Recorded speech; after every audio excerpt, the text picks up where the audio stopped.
Hi, everybody, and welcome to Reintroducing the Art of Conversation. I am delighted to be joined by someone who I've never met before. So this is a brand new conversation for me. About to talk to us about a world that I know very little about, but it is a conversation we're having here in the European Parliament around STEM. My guest today is Sorcha Nic Conmara. Nonsense, Sorcha. I was practicing the introduction of your so much. But to give you a little bit of background on who Sorcha is and where she's coming from, she's computer science with data science graduate from UCD and is currently a data analyst with 3 Ireland. And you have been with them for just under a year, right? Yeah, just since September of 2020. So I'm on the 2-year graduate program. So I'm only there about, nearly a year now. It's mad actually to think of it like that. Well, in COVID times, everything is running. I know. They're so much slower, so much faster. But what we're going to kind of ebb and flow into a couple of different topics under maybe the banner of STEM, because Sorcha was a member of the 2015 F1 in Schools World Finals Irish-German collaboration team packed racing in Singapore, and I hope I collected everything in that. Packed racing placed 7th overall in the world finals and were awarded best team identity. I guess Sorcha Nic Conmara, I have to prove myself that my mother is Conmara. I should be able to pronounce your names correctly. But I'm delighted you're joining us today for Reintroducing the Art Conversation, because as I said, I'm really intrigued to hear more about F1 in schools and the STEM challenge overall, and just hear a bit about your background, because I don't think any bio does anyone any favors when you talk about the years or the interests or the values that you bring to your field. So I'll hand it over to you just to hear a little bit more about F1's in Schools STEM challenge and then your work to date. Yeah, no problem. So F1 in Schools is it's a global competition. So we run it in Ireland here, but it's in, I think, about 47 or 48 countries worldwide at the minute. It's a multidisciplinary competition, so it encompasses everything from a lot of STEM related things, so like engineering, maths, design, but also like marketing, communications, finance, project management, etc. And it's aimed at secondary school students between the ages of 11 and 19. So typically people who might take part in the competition are usually maybe in transition year or 5th year, where they have a bit more time, I suppose, to kind of put the work into a project like this. But it's basically a year-long project. So the teams would register around September, kind of at the start of the school year, and it brings them through a number of rounds. So you would have like regional finals, national finals, and then world finals, hopefully for the lucky teams. But the basis of the competition is that they're built, or like the kind of one of the main products of it is, it's obviously based on Formula One. So the teams would design, manufacture, and produce a small scale, so it's a 1:20 scale Formula One car, and it's powered by CO2.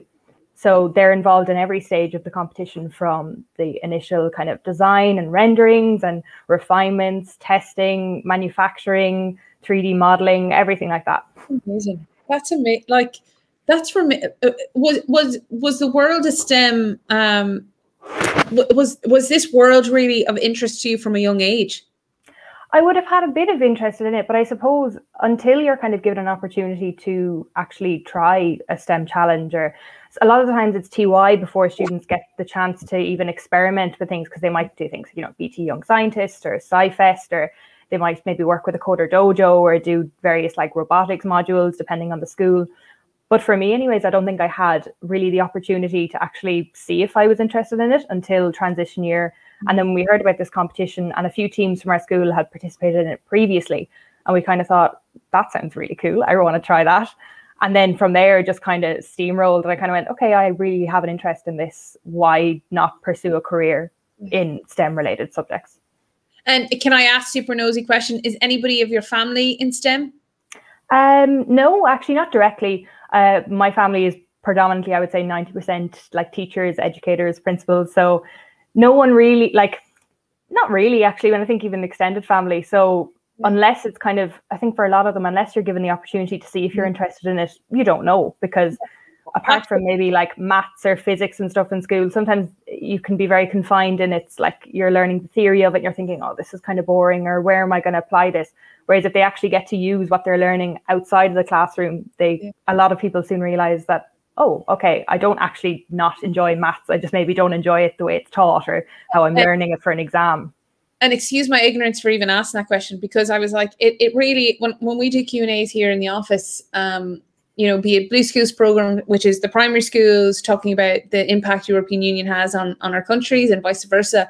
And then the European Ambassador School program that is very much focused on the senior cycle. So like TY older. And again, looking at what the fundamentals of the EU and the institutions bring.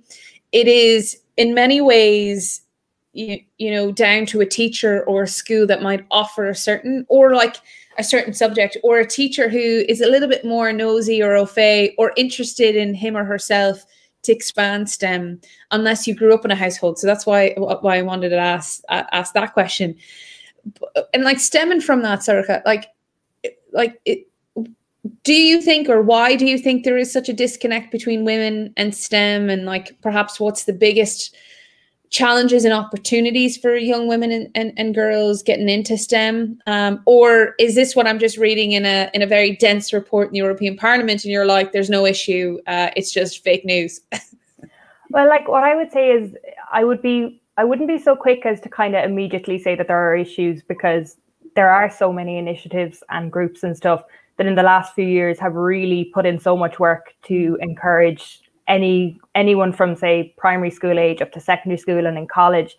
Like you would have, you know, kind of like women in STEM and women in technology committees and societies, and, you know, like Hour of Code, like STEMettes, Girls Code. Like there are a lot of initiatives there, but I think it's definitely something that maybe it can stem sometimes from like your own unconscious bias, or kind of a lot like it depended on how maybe your friends and family might think of careers in STEM, whereas like there's the old stereotype of maybe it's a male dominated field, or, you know, that like maths are kind of practical subjects, so they're more geared towards men as opposed to women. So I think it can be a mix of those, but also sometimes it can be down to the school or maybe the area they're in, or it's just whether there's opportunities there. Like sometimes a lot of these kind of groups and like organizations are formed around maybe Dublin or Cork or Galway or bigger cities because they have more people that they can cater to. So it can often, like you said, be dependent on, you just need one teacher or one kind of person who's involved with the school to actually bring forward an opportunity to either take part in a competition or learn more about something.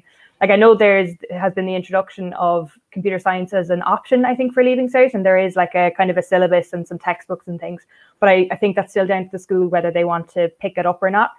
But I definitely think it's something that it should be encouraged for them even to try. Like maybe transition year could be an ideal time for that, or maybe some point in junior cycle that they might do like a module of sorts, or, you know, they actually get a chance to see, do they enjoy STEM subjects? Because a lot of the time people don't, or they're very kind of conscious of, oh, I don't know if I want to study that at third level because I haven't done anything related to it beforehand. Whereas often maybe if you're going into like financial maths or something, you might say, oh, well, I did accounting in Leaving Cert, or I've done like higher level maths and I've done X, Y, and Z. And so you kind of have an idea of what to expect. Whereas a lot of the time you're going into computer science or data science or any sort of a technology related course blind in a way. And you kind of just have to go off what you maybe have read in prospectuses from colleges, or if you have been fortunate enough to maybe get like a career talk or anything like that. So I think definitely more education and more just to know what kind of jobs are available. So for example, like a lot of the time, and this is nothing against like career guidance counselors and stuff, but a lot of the time they don't actually know, or maybe they're not familiar or kind of up to date with the range of jobs that are available with tech or STEM, like any sector. And particularly now with, you know, coming out of the Parliament here, it's like digitalization, green technology, digitalization, green, you know, and like the skills gaps that we have. You know, I was speaking to Vanessa from Abodu quite recently in looking at a company she set up with looking at skills gaps in regions that are quite digital focused, and to try and figure out how to map a strategic. I hope I'm doing our company justice here because I could be way off. But this is, again, back to the unconscious bias. This is what I remember from the conversation. But looking at ways that how do we contain and look at young people like yourself who are either interested or maybe not know they're interested yet, want to stay within the country they're educated in, and we just figure out ways to harness future-proof careers because they're coming. It's just how do we kind of pepper that down into the very grassroots, as you say, like TY subjects, or I often think, and I'm a culprit of it too. You hear older folks like myself going, technology and the kids are stuck to the computers, whereas you're like, well, actually they're mapping out a potential interest and then a future because of that interest. And I think Coder Dojo, I hope I'm pronouncing that correctly, certainly steered a lot of younger people into careers that you're in now. Or maybe I'm way off base and you can Sorcha kick me into line and saying, well, you have this right and maybe that wrong. No, I'd say definitely, like, it's nearly any time when you have to give them the opportunity to try out different subjects to even know if there is an interest or maybe like a natural talent there, or just even maybe even making it like known to maybe secondary school students how many different types of jobs there are. Like a lot of the times people might think, okay, computer science is your typical software engineer, that's the only field you can go down, which is completely untrue. Like I can't even think of all the jobs off the top of my head, but you could have like various analysts, or like, in the field of data science, you could have like decision science and like more project management. You would have like IT specialists, people who maybe want to focus more on like computer architecture and data engineering. And that's only just within computer science. So then if you look at the broad range of STEM in general, anything to do with like engineering or science, there are so many jobs, and like any sort of sector has tech involved in it. Like there's no sector that you say, okay, there's no need for tech here. So I think it's just a case of making people aware of these are the kind of things that are available to them, and maybe outreach so that you get to maybe talk to someone who is in the field. Or it's kind of like if you can't see someone in a position that you're envisioning yourself in, sometimes you kind of think, oh, I can't really I don't know anyone I know nothing about it. Yeah, absolutely. 100% agree with you. My next question is, what does the future of STEM look like to you and your colleagues? Taking in where you currently are now, taking in the learns you're getting from 3 Ireland, and then equally F1. What do you think what do you think the future is going to be mapped out in? Well, an honest answer, I think, for anyone in any tech related field is that we don't really know. It's a field that changes so often. Like for myself in telecoms is definitely an industry that's constantly changing because people's patterns are changing. Like we saw from COVID-19 that people's behaviors change, where we previously might have seen a lot of like network congestion and stuff in city centers. Now that's moving outwards because a lot of people are realizing, okay, I don't need to be in Dublin 5 days a week. I might live somewhere like outside, more affordable, etc. You'd also see changes in how people would use the network. So like we saw mobile data usage and stuff go through the roof initially with the first lockdown because a lot of people are at home and they're using their own data as opposed to being like in a building and using like the Wi-Fi network and things there. And even data science is a field, like there's constantly new algorithms, methods, it's a very kind of peer review based area in that like there's always something new. There's always a new method or a new idea behind something. Like there's always something to learn in a short sense. So I would say, yeah, it'd be very hard to find someone who would definitely know what's to come with tech. Which I guess in many ways that's what's exciting. The future is ever evolving and ever changing. Can you tell us a little bit about what? And I asked this question with younger people in mind who might be watching this, filling out a CEO or amending, or those that are looking at reskilling or upskilling. What is a data science? Like, what do you do? Like, what does your daily job look like?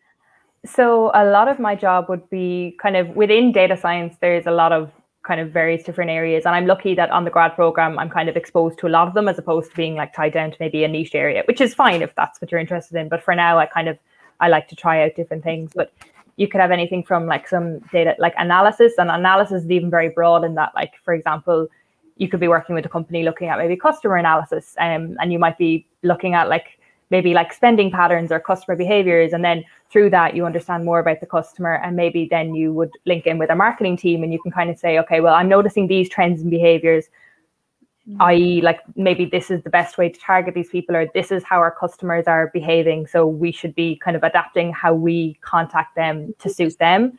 or even things like maybe like predictive modeling, which kind of crosses over in the realm with computer science. So it's not very, like, they're not completely separate. Because say for myself, I would have done 2 years of computer science where the whole course is together. And then for the last 2 years, you can decide to either stick with pure computer science or to introduce the data science into it.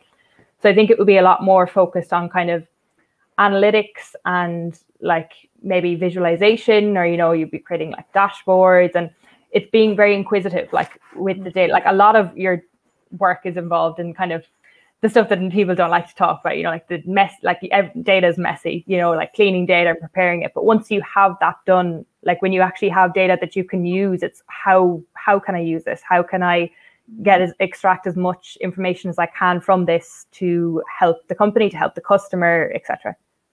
That it's super interesting, because as you're saying that there, I was like, that's nothing like I had in my brain of in front of a big screen with wires, and, you know, and moving things around, copying code, and kind of working the business. It's actually quite you know, trend setting and psychological in many ways, because you're seeing the way people are moving in order to mimic or make impactful changes to what you're saying. That's super cool. That's really wicked. And again, I'm conscious that you're in the middle of a grad program, and I've stealing moments from you while you're you know, I guess for many, like, do you think you would have found where you are now? I know I'm going off script here. Do you think you would have found where you are now if you didn't have the opportunity with in 2015 with F1 in schools, and would have seen the inside opportunities that STEM have brought you? Honestly, I think it's a possibility, but I definitely think it would have taken me longer to realize kind of my interest, because before, like previous to TY, like I hadn't, like the most technology that maybe we would have done in school might have been like ECDL, which is kind of like, you know, Microsoft Office, Excel, like kind of basic day-to-day stuff. Yeah, to get the programs. I was like, I think I remember creating my first email in here. So definitely, like even like with F1 in schools, because you're kind of working on your own team, you have a certain amount of independence. So like say initially, I think the way I kind of got started was a part of it is like that you might have a team website and like branding and stuff. So I kind of got into, okay, like I'll look into web development and see like, can I create this myself rather than using like kind of like a templated service or something. And then that could kind of spiral into, okay, well, I'm interested in design and like displaying kind of graphics and visualizations and information and communicating that quite clearly, which is kind of like the data science side of it. And then especially from when we were in the World Finals in Singapore, we were fortunate enough to visit some of the F1 teams' pits, and like we could see the amount of data and the amount of like real-time analytics that they had to have because of kind of how advanced Formula One is. But even to be able to see that like that is a potential career path for someone if they were interested in it, like just because it's, people might sometimes say, well, I'm not really interested in manufacturing and engineering, so I don't know, would I like Formula One in schools? But then you kind of have to say it's so much broader than that. Like any team or any sort of organization, like they have to have everything from like marketing, communications, finance, team leadership, project management, etc. So yeah, I definitely think Formula One in schools was kind of nearly like a catapult into, okay, Jesus, these are all the opportunities that we have. And at like the likes of national finals and stuff, a lot of the judges would have been volunteers from industry. So it's really nice for them, like they're giving up their time to kind of talk to like young students to kind of say like, wow, what you've done is actually really impressive. And a lot of the time, especially for the manufacturing and the engineering, the software that they're learning to use in transition year and fifth year is industry standard software. It's not a case of like, oh, it's just kind of a benchmark. Like what the skills that they're learning there are directly transferable to college and then beyond that if they want. Amazing. That's super cool. I mean, to the point where, you know, I think sometimes, and I say bringing in the sports element here for a second, and you're right in terms of like corporations, organizations. I remember working on a documentary on Australian Rules women's team in Sydney, and they had a data analyst, 2 or 3 actually at the time, for men's and women's team, because everything had to be tracked in order to perform better, even down to like, you know, how much they sweated was data filled, and then understanding where the game could go and having like, you're an investigator essentially in terms of trying to make it all work. And when you talk about the F1, yeah, again, it's sport. It covers so many different niches. So never limit yourself, essentially, is what I'm trying to get to at the broad theme in order to narrow down what you're interested in. That's really amazing. I guess like my final question, Sorcha, is, for now, I say that because I think I'm going to be back to you in a couple of months being like, we're working on the STEM thing. I need you to talk me through it. But for now, like, what is the take-home message to young people, you know, policymakers, folks like myself, educators who are watching this? Like, you know, what is it that we need to do more or step up our game in order to get, you know, more diversity into a sector, and to, you know, future-proof our island, with the subtext of question of like what other countries are doing it really well that we can blueprint and model off what they're doing? I would definitely say it's outreach is probably one of the most important things, and just making people aware of the vast array of opportunities and career paths that they can take in the STEM field. So not just related to tech. A lot of that is like if you get to students when they're in maybe even like maybe a little bit in primary school, but especially like junior cycle and like maybe 4th, 5th and 6th year, because that's when we're making these decisions essentially about what career path we want to follow. So I think it's definitely visibility so that they know what is available to them and all the different opportunities that they can have, not only from taking part in competitions like, you know, Sci-Fest or Formula 1 in schools or BT, etc., but that they also know that I can have a career and they can see themselves in a career in tech or in STEM or in engineering, maths, whatever it may be. But just to know that like those opportunities are there for them, and it's like unless they know or unless they see what they can be, they don't know that they can be it.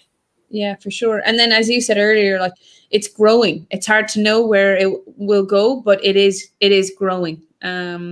And more funding, even from research innovation. We see it with Commissioner Gabrielle here in Brussels, but like being specifically spearheaded towards being technologically and digitized in many countries. I mean, anybody following right now security checks or even the EU COVID digital certificate, that's all around data and tech development.